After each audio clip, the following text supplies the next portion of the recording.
एक बड़ी खबर सामने आई है। दरअसल कब्रिस्तान के दो पूर्व ट्रस्टियों की तरफ से यह दावा किया गया है कि अंडरवर्ल्ड से धमकी आई थी। धमकी जो थी वो कब्र को खरीदने को लेकर थी। ये नई जानकारी निकलकर सामने आई है।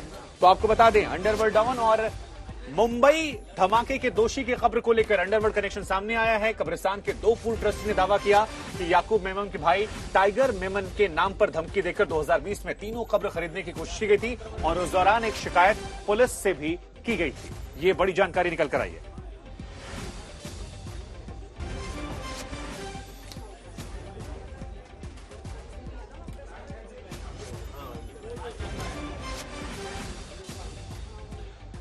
तो ये खबर तो हमने आपको बता दी, लेकिन इस खबर को लेकर तफसील से जानकारी जो है वो आपको देंगे मेरे सहयोगी सईद अंसारी।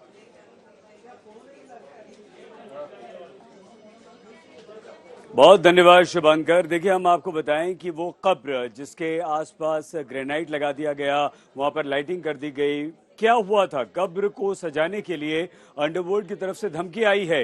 एक लेटर आया है जिसमें कहा गया है कि आप कब्र को सजाएंगे, उसके आसपास मार्बल ग्रेनाइट लगाएंगे, वहां पर लाइट करेंगे और याकूब की कब्र को सजाने के लिए अंडरवर्ल्ड से ये धमकी आई थी। और धमकी भरी चिट्ठी भी अब पुलिस के पास आ चुकी है, क्योंकि जब इस पर कार्रवाई हुई तो टाइगर मेमन के नाम से ये चिट्ठी दी गई है।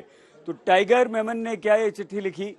पुलिस में शिकायत के साथ साथ ये चिट्ठी भी दे दी गई है जिसमें धमकी दी गई है कि अगर आपने याकूब मेमन की इस कब्र को नहीं सजाया गया, उसको नहीं वहां पर लाइट लगाई गई, तो मुश्किल होगा। आइए दिव्येश सिंह हमारे संवाददाता मुंबई से इस वक्त हमारे साथ मौजूद है, ले चलते हैं।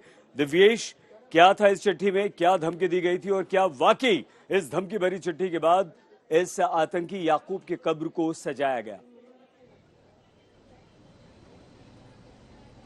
जी, आपको बता दें, जो चिट्ठी मुंबई पुलिस को मिली है, जो कंप्लेंट मुंबई पुलिस को मिली है, वो उस कंप्लेंट में ऐसा कहा गया है दो ट्रस्टी द्वारा कि उन्हें AR मेमन, जिन्हें मर्चेंट नाम से भी जाना जाता है, वो याकूब और टाइगर मेमन के चचेरे भाई हैं।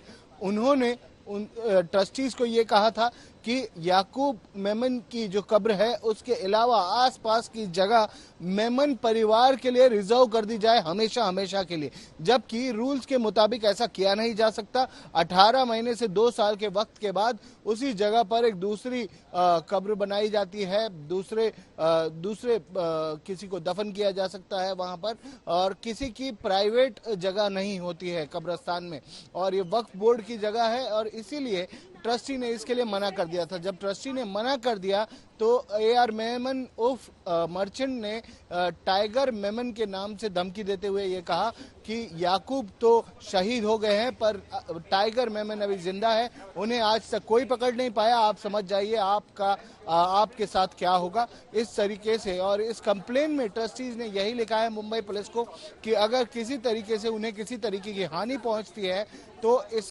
जिम्मेदार AR मेमन को समझा जाए, क्योंकि उन्होंने ये धमकी दी थी। दिव्येश, जो चिट्ठी आई ये कितने बजे उनके पास आई थी? अब चूंकि पुलिस को शिकायत की गई है तो पुलिस इस मामले में क्या कह रही है?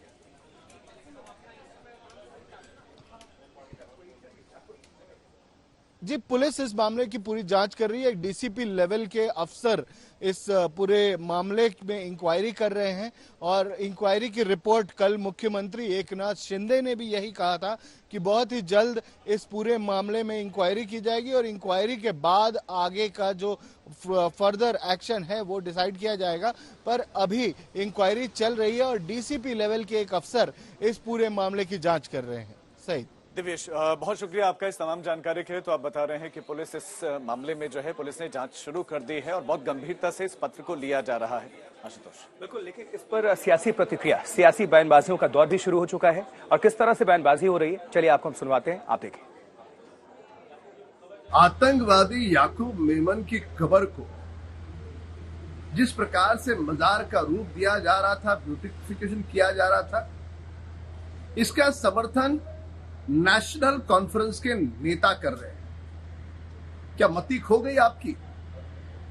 याकूब क्या आपका कोई रिश्तेदार है? हमारा तुम्हारा नहीं, हमारे पूरे देश का दुश्मन है वो। सैकड़ों लोगों की जान उसके कारण गई है। जो हमारा दुश्मन मुल्क है पाकिस्तान, उसके इशारे पे जो मुंबई में बम कांड हुए, उसमें कई सारे मुस्लिम भाई भी अपनी जान गंवा चुके हैं। इस पर क्या टिप्पणी है नेशनल कॉन्फ्रेंस के नेता की?